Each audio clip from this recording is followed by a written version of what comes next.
have a hypothesis that we think, this area is involved, but there are a few tubers, and I want to determine which tuber is involved, we can even do further investigations, like I'll show you later. And we present this all at an epilepsy surgery conference where we have a group of epileptologists, neurosurgeons, neuropsychologists, and all of us put our heads together and try to see if everything is concordant. If the EEG is fitting with the MRI findings, the PET findings, we have a hypothesis, we think it'll be safe and we won't cause harm for somebody. We won't cause them deficit potentially. Then we then have a discussion with families to see whether or not they're interested in pursuing surgery or further invasive EEG investigations to see if surgery can be done.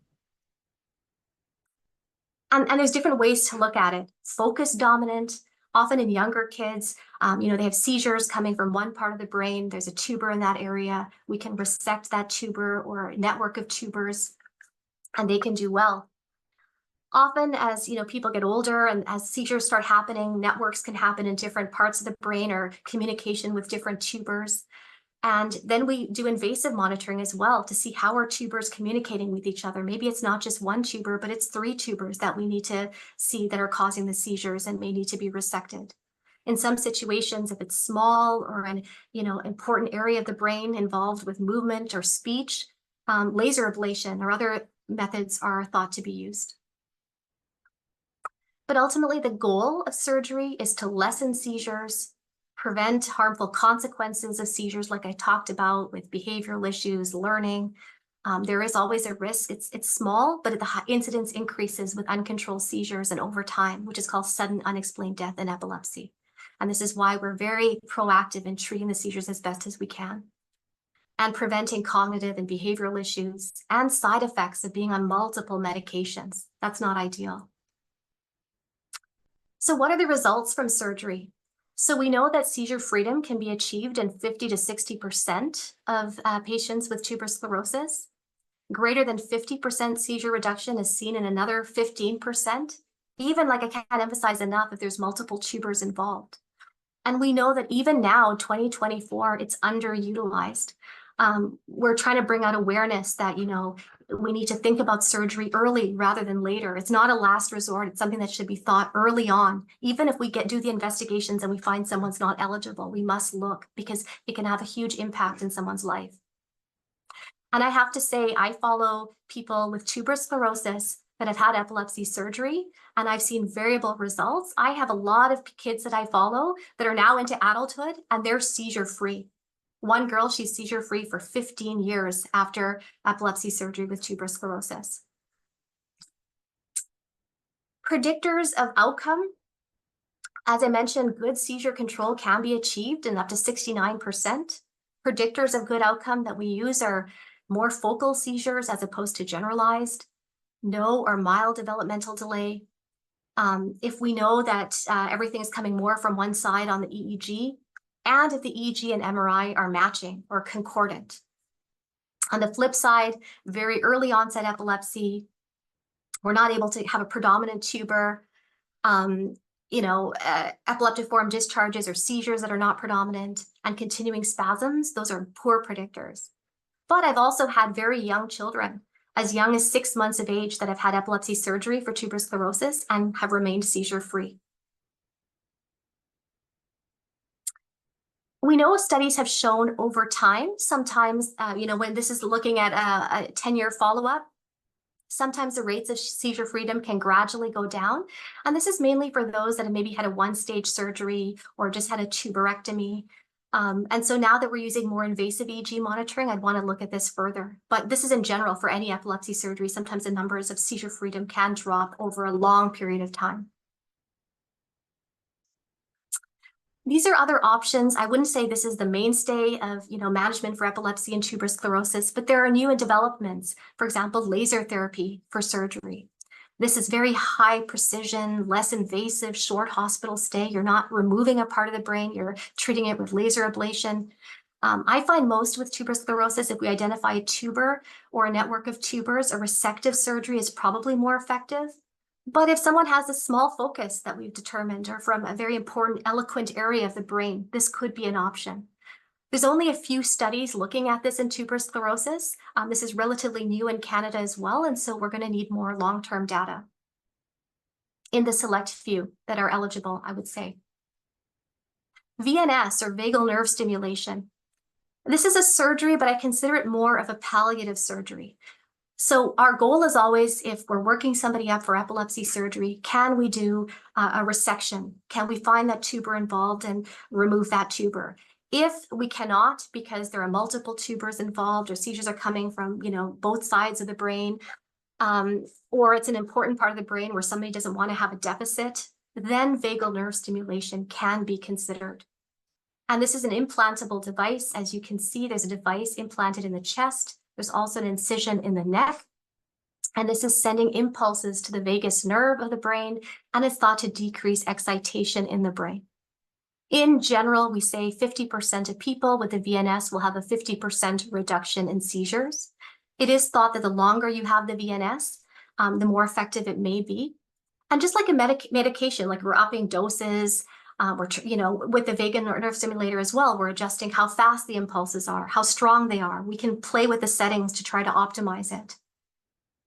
From a meta-analysis, just in genetic epilepsies in general, the seizure freedom rate was 40%. Greater than 90% seizure reduction was in 31%, greater than 50% reduction rate in 68%. I would say in my own clinical experience, I would agree with the 50% of people will have a 50% seizure reduction. Usually you still have to continue on anti-seizure medications. Sometimes if you're on multiple seizure medications, you can reduce some of those medications. But it's not the ideal. Ideally, it would be if we can do surgery or control with seizure medication. This is just another surgery that you may have heard about. It's called corpus callosotomy. We have this entity in our brain called the corpus callosum, which connects the right hemisphere to the left hemisphere. And so some people, if they're having seizures from the right hemisphere and it's spreading rapidly to the left hemisphere, they can have a big, intense, generalized seizure. Sometimes they can have drops. And so this, again, is a palliative surgery, but in people specifically with drop seizures, it can have an 80% reduction in seizures. So we usually think of it for people with drop seizures, but it can work in other generalized seizure types. And in tuberous sclerosis, with corpus callosotomy, one study's found a 43% seizure freedom rate, which is pretty good, better than me trying drug number 4 or 5 or 6, as I showed you earlier. Some have done a combined approach where they've done a cortical resection of a tuber and a corpus callosotomy. And in one study, 55% achieved seizure freedom. Also in a study of epileptic spasms, 43% were seizure-free with this technique. So it is something we always discuss as well at Surgery Conference. This is also just something new that I bring out there because you may have heard of it. This is kind of like a vagal nerve stimulator, but it's where impulses are sent directly deep within parts of the brain, and it's called deep brain stimulation. And again, we consider this palliative, just like vagal nerve stimulator. And so for individuals where you just can't identify that one tuber that we can do surgery, or there's multiple tubers involved, this could be an option. And some are actually looking into deep brain stimulation with vagal nerve stimulation. So again, more data is coming in on this area. I just want to give you an example of a kid that I recently follow. This kid has seizures since 1 year of age. Episodes where he stares, turns his head to the right side, flailing movements of his arms and legs may progress to tonic-clonic seizures. Very disabling, usually occur during sleep. When I hear a story like this, it makes me think about frontal lobe seizure and potentially maybe coming from the left side based on the fact that his head turns to the right. These seizures would last 30 seconds, but they could cluster over a period of days. But quite disabling when they happened. He was quite tired and set back by them, missing school the next day because he was too tired recovering from the seizures the night before. Initially, he responded well to carbamazepine. Seizure-free for 3 years, wanted to try to come off the medication. But unfortunately, the seizures came back. And as you can see here, we ended up trying so many more seizure medications: phenobarbital, clobazam, carbamazepine, lamotrigine, oxcarbazepine, eslicarbazepine or Aptium, and lamotrigine. So can you imagine all these different medications going up on one, coming down on the other, side effects, still having ongoing seizures? And so this led us to do a pre-surgical evaluation. This is an EEG, and it's just showing here that, when the thrashing happens, it's all just a lot of muscle activity, but we can see that we thought the seizures had a bifrontal spikes and sharp waves, these pokey little spikes here, but really not easy to tell. Is it right or is it left? I couldn't be for certain just looking at this EEG. The brain scan showed multiple tubers in all different lobes, both sides of the brain. However, I was wondering about frontal lobe seizures. And like I say, there were these tubers here, specifically in the frontal lobe. The seizure sounded like frontal lobe. The EEG was pointing more to the front, although I can't tell which side. And so this led us to do invasive EEG monitoring, or SEEG. And I'm not going to go through this in detail, but what we did is those tubers that I showed on the MRI, with discussion with the surgeons via robot, they put these EEG electrodes directly in the brain around those tubers in the right and left frontal region. And we surrounded those tubers and also covered area in between those tubers to see if they were communicating with each other. And so this is what it looks like with all these electrodes. So we're actually measuring EEG activity right in the brain itself. It's much more sensitive than us just putting it on the scalp, where it has to go through layers of skin and bone before it gets to the brain. So we can be more precise and not resect more brain than we need to. And again, this is a really busy slide, but what it did was it helped us determine that we knew his seizures from this SEG were indeed coming from the left. And I'm not going to go into detail. This is so busy, but this is where one of the left frontal tubers was. Very quickly, it spread to another tuber in the left frontal area. It did not involve the right tuber until quite late. And so this helped us determine that 2 tubers were involved in the left frontal region. And this is the surgery here, where you can see a resection was done based on that invasive monitoring result. And this patient at the last follow-up is seizure-free. I haven't fully come off medication yet. I started coming off one of the seizure medications. And so, we're going to continue to follow, but after years and years of seizures, finally, this is the first time in their life they're seizure-free. Beyond surgery, I just want to talk about other treatments. Cannabidiol. There was a randomized control trial of cannabidiol for seizures and tuberous sclerosis. This included 244 patients with tuberous sclerosis, age 1 to 65 years of age, with drug-resistant epilepsy. They had to have at least over 8 seizures during a 4-week baseline period. So these people had a lot of seizures. And it was randomized 1 to 1 to 1 to, again, placebo, low dose or high dose. And the age range 25 were 18 to 65 years of age. And they were looking at the percentage change from baseline of the seizures. And this is the data that I'll explain, but they looked at the 25 milligram per kilogram, 50 milligram per kilogram. They found no difference in effectiveness between the doses. They did find that the percentage reduction in the type of seizures was 27% for placebo and 49% for the 25 milligram per kilogram, and 48% for the 50 milligram per kilogram. So basically, you could go ahead with the 25 milligram per kilogram because it was equally as effective as a 50 milligram per kilogram, but there were less side effects with the lower dose. So this is the first evidence that in tuberous sclerosis specifically, it can help with seizure reduction. Side effects: GI, diarrhea, vomiting, constipation, fever, decreased appetite, somnolence, some respiratory symptoms, and you have to monitor the liver function tests. So periodically we do that. But overall, fairly well tolerated. And so this study led to the fact that in July 2020, there's FDA approval of cannabidiol for the treatment of seizures associated with tuberous sclerosis. In the US, 1 year and older. In Canada, we're doing 2 years and older. Ketogenic diet. Often when I talk to families about vagal nerve stimulator, I talk about ketogenic diet within the same breath, because again, this is another palliative treatment that we use.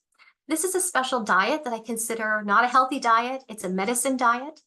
And this is where there's a ratio of 3-to-1 or 4-to-1 of fat compared to everything else in the diet, whether it's carbohydrate, protein, etc. It's a very strict diet, where I'm talking the skin that you're using, the cream you're using for your skin can't have sugar in it. You can't, by mistake, take a Cheerio or you lose ketosis. So it's a very strict diet. It's easier in people that have a G-tube, young children that are infants or delayed, to initiate this diet. But this is just one study looking at the long-term outcomes of ketogenic diet in patients with tuberous sclerosis.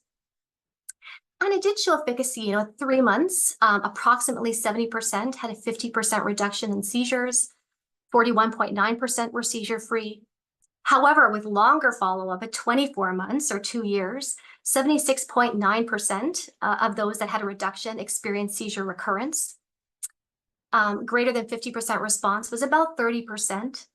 And 19.4% were seizure-free. So we know the ketogenic diet appeared to be effective for intractable pediatric epilepsy, especially early on, but it wasn't guaranteed to be effective necessarily longer term. But there are a lot of young kids where we're not getting control of those seizures, those epileptic spasms. We're looking into surgery, but it's not happening right away. And so we do follow a lot of people with tuberous sclerosis that are on the ketogenic diet. I have to say with variable results. Now, I just wanted to talk about some other things that are in the pipeline. Our center, I'm actually the primary investigator for this clinical trial at our site. We're looking at ganalaxone. This is a medicine that they're looking at for seizure control in tuberous sclerosis. It's a positive allosteric modulator of GABA-A, which is this inhibitory receptor in the brain. And it's under evaluation since 2022 for patients with, very frequent seizures. I think they'd have 8 seizures within a 2-month time frame to be eligible. And so I'm looking forward to seeing the results from this study. There's another recent randomized controlled trial looking at metformin. You may be aware of metformin for diabetes, but reduced seizure frequency compared to placebo in 21 patients. So it's small, and so we need more data. This is another clinical trial that's ongoing at our site, and I'm a co-investigator, Radipradil. And this is based on the fact that, I showed you the picture of the tubers in the brain and how the pathology of the tubers is different. The layers are different, the balloon cells are there, the architecture is different. But also, there's a higher expression. We have this receptor, NMDA, or an excitatory receptor in our brain, and there's different subtypes. And within the tubers, this 2B receptor is overexpressed compared to people that don't have tubers. And so this drug is targeting that change. And so again, very excited to see what the results are going to be for this trial. And there's many, many other targets that people are looking at, those receptors, focusing on different inhibitory, excitatory receptors in the brain, upregulation of certain channels, looking at inflammation. The mTOR pathway is thought to have a role also in inflammation. Could dampening inflammation help with seizures? So I think it's a very, very exciting time. There's no clinical gene therapy yet, but we may not be too far away. There are some, studies looking at preclinical studies. For example, there was one gene therapy study done in a mouse model, specifically with TSC2 variant. And it used the adeno-associated virus vector carrying the complementary, condensed form of the human tuberin. And they generated this TSC2 mouse model. And when these mice were injected IV on day 21 with this gene therapy, it extended survival to 462 days compared to those that didn't get it. And there was a reduction in brain pathology. There was less growth with tuber subependymal nodules. So this is some potential that, maybe they're working with the preclinical trials, but someday there could be gene therapy as well for tuberous sclerosis and epilepsy. And we know now in various other conditions, there are gene therapies that we never thought were possible before, such as Rett syndrome, spinal muscular atrophy, Dravet. And Dravet and Rett often have very severe epilepsy as well. And this is just a cartoon. I won't go into detail, but just showing how they did the gene therapy in this preclinical trial. But, to conclude, just to reiterate, 80% of people with tuberous sclerosis have epilepsy. 2/3 have drug-resistant epilepsy, as opposed to 1/3 in the general population. Anti-seizure medications are first line, but if you're not responding to seizure medications, we need other options or limitations. There is evidence for novel therapies now, such as the mTOR inhibitor everolimus, CBD, and a lot of us are now also looking at a proactive approach. Already we know that pre-treatment with vigabatrin, pre-symptomatic treatment, can be helpful to limit the severity of seizures. But what about mTOR inhibitors? What about other agents? So we're going to get a lot more information in the next few years. Epilepsy surgery plays a big role, and we investigate everybody with drug-resistant seizures. They should at least have the chance of seeing if they're a surgery candidate, because early surgery can have a big impact on development, comorbidities, quality of life if someone is a candidate. And there are new therapies that are in the pipeline, a lot of exciting trials going on.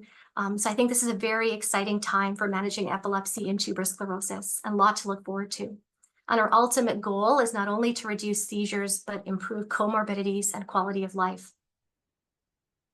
So thank you, and I'm open to any questions. Thank you very much, Anita. That was excellent. Really appreciate that very thorough overview of everything and everything that's going on now in the world of epilepsy. I could talk about TSC and epilepsy for another hour, but I want to make sure that I allow the audience to ask questions. You're more than welcome to unmute, and perhaps